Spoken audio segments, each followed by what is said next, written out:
अब चलिए आगे बढ़ते हुए मैं आपको पहली खबर यह बता रहा हूं कि एनडीए में शामिल होने के बाद बिहार के सीएम नीतीश कुमार दिल्ली दौरे पर हैं। आज वो पीएम मोदी, गृह मंत्री अमित शाह और बीजेपी के बाकी दिग्गज नेताओं से मुलाकात करेंगे।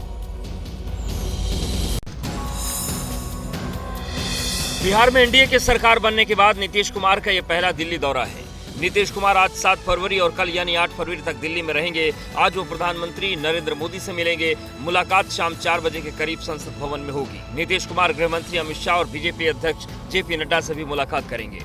दरअसल बिहार में एक बार फिर एनडीए की सरकार तो बन गई है, लेकिन सियासी गलियारों में चर्चा है कि पीएम मोदी अमित शाह और जेपी नड्डा के साथ नीतीश कुमार की बैठकें एक मास्टर प्लान बनाने के लिए हैं, ताकि बिहार में मौजूदा सरकार की समस्याओं से लेकर लोकसभा चुनाव तक के सारे पेच सुलझ जाएं। ये दौरा कितना अहम है ये इस बात से समझा जा सकता है कि 12 फरवरी को नीतीश सरकार का फ्लोर टेस्ट है। इस बीच विपक्ष की ओर से लगातार जेडीयू और बीजेपी के विधायकों से संपर्क में होने का दावा किया जा रहा है। मंत्री पद को लेकर कई लोगों में नाराजगी भी है।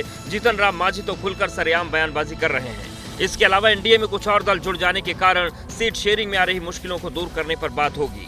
दिल्ली दौरे पर नीतीश कुमार लालकृष्ण आडवाणी को भारत रत्न मिलने की बधाई देने के लिए उनसे मिलने भी जा सकते हैं।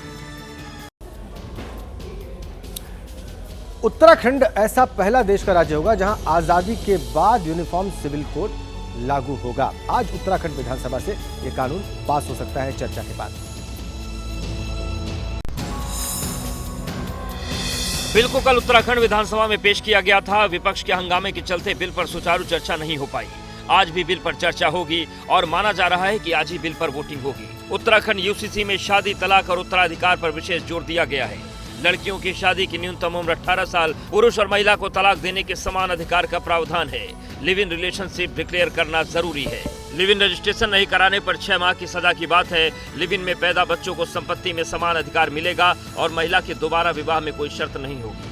हलाला पर 3 साल सजा और 1 लाख जुर्माने का प्रावधान है। पति पत्नी के जिंदा रहते दूसरा विवाह प्रतिबंधित होगा। शादी का रजिस्ट्रेशन जरूरी होगा। उत्तराधिकार में लड़कियों को बराबर का हक मिलेगा। कि सरकार की मंशा नियत ठीक नहीं है। कम से कम उनको चाहिए था कि वो प्रचार उसके वो हैं वॉल्यूम है, उसको हमें पेश करना, हमें देना चाहिए था। ये यूसीसी पूरे देश के लिए ये नज़ीर बनेगा और मुझे तो यहाँ तक जानकारी है कि दूसरे राज्य भी अब इस ओर अपना कदम बढ़ा रहे हैं। एनसीपी पर अधिकार की जंग में शरद पवार की हार हुई है। चुनाव आयोग ने एनसीपी नाम और पार्टी का चिन्ह अजित पवार को सौंप दिया है। अब शरद पवार इसके खिलाफ सुप्रीम कोर्ट जाने की तैयारी में है। एनसीपी यानी कि राष्ट्रवादी कांग्रेस पार्टी किसकी है, इसको लेकर 6 महीने से अधिक समय तक सुनवाई चली। चुनाव आयोग ने 10 सुनवाई के बाद 141 पेज के अपने फैसले से विवाद का निपटारा किया। अजित पवार के नेतृत्व वाले गुट के पक्ष में फैसला सुनाया। अजित पवार पिछले साल जुलाई में समर्थक विधायकों के साथ महाराष्ट्र सरकार में शामिल हो गए थे। पार्टी में फूट पड़ी और एनसीपी पर अधिकार के लिए चाचा भतीजे आमने सामने आ गए थे। अब चुनाव आयोग के फैसले ने क्लियर कर दिया है कि एनसीपी का नाम और चुनाव चिन्ह घड़ी अजित पवार गुट के पास रहेगा। इस फैसले के खिलाफ शरद पवार गुट सुप्रीम कोर्ट का दरवाजा खटखटाने की तैयारी में है। ये उन्होंने दिया हुआ डिसीजन हम स्वीकारते हैं। पार्टी का नाम था, पार्टी का सिंबल था, पार्टी का फ्लैग था, वो सभी उन्होंने डिसीजन जो दिया, हम बहुत खुश हैं। इस पार्टी का फाउंडर मेंबर और फाउंडर लीडर कौन रहा है, तो एक ही नाम है, उसका नाम है शरद पवार। लड़ लेंगे यार, सुप्रीम कोर्ट तो जाएंगी। अगर हम पे अन्याय होगा तो कोर्ट तो जाना ही पड़ेगा ना। ईडी की शिकायत पर आज राउज एवेन्यू कोर्ट में सुनवाई होगी। शिकायत ईडी ने इसलिए की है क्योंकि उसने 5 बार दिल्ली के मुख्यमंत्री अरविंद केजरीवाल को समन भेजा और वो एक बार भी उसके सामने प्रस्तुत नहीं हुए। दिल्ली शराब घोटाले से जुड़ी पूछताछ के लिए ईडी अब तक 5 बार केजरीवाल को समन दे चुकी है, लेकिन एक बार फिर से वो पेश नहीं हुए।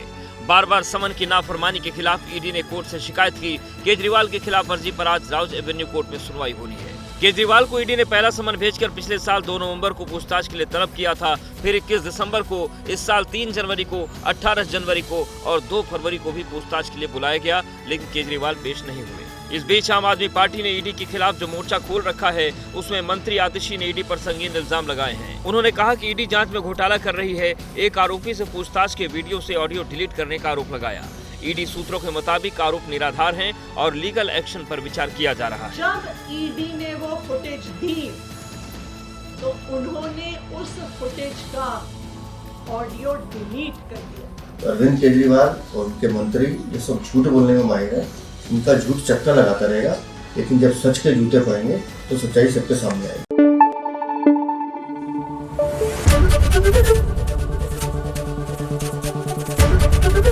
एबीपी न्यूज आपको रखे आगे।